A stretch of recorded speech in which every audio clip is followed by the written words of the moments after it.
এই গরমে একটু ঠান্ডা ঠান্ডা খাবার খেতে সবারই মন চায়। তো আজ বানিয়ে নিচ্ছি ফ্রুট কাস্টার্ড। প্রথমেই একটি বাটিতে 1 লিটার দুধ নিয়ে নেব। এই দুধটা আমাকে ফুটিয়ে নিতে হবে।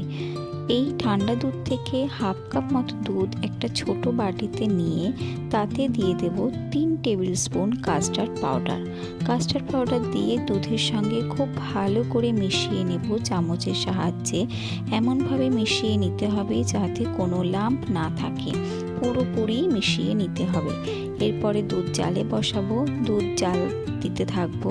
যখন দেখব দুধ একটু গরম হয়ে এসেছে তখন এতে দিয়ে দেব 1 কাপ মতো চিনি। চিনি যে যার স্বাদ অনুযায়ী দেবে। চিনি দেওয়ার পর চিনির সঙ্গে খুব ভালো করে দুধ মিশিয়ে নেব।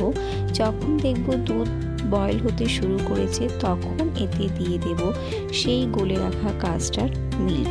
কাস্টার্ড মিল্ক দিয়ে খুব ভালো করে নাড়তে থাকবো, না হলে কিন্তু নিচে ধরে যেতে পারে। যখন দেখব ঘন হয়ে এসেছে তখন গ্যাস অফ করে দুধ নামিয়ে রেখে ঠান্ডা হতে দেব। যখন দুধ পুরোপুরি ঠান্ডা হবে এতে ফল যোগ করব। দিয়ে দিলাম কালো আঙুর, পাকা আম, কলা, আর দিয়ে দেব আপেল এবং দিয়ে দিচ্ছি বেদানা। সমস্ত ফল দিয়ে খুব ভালো করে একসঙ্গে মিশিয়ে নেব। মিশিয়ে নিয়ে এবার একে আমি ফ্রিজে রেখে দেব ঠান্ডা হওয়ার জন্য।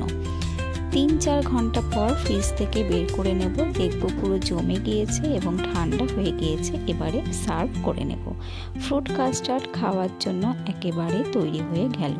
তোমাদের কেমন লাগলো অবশ্যই জানিও। তোমরা এই গরমে ফ্রুট কাস্টার্ড বানিয়ে খেয়ে দেখো এবং কেমন লাগলো জানিও। Thank you.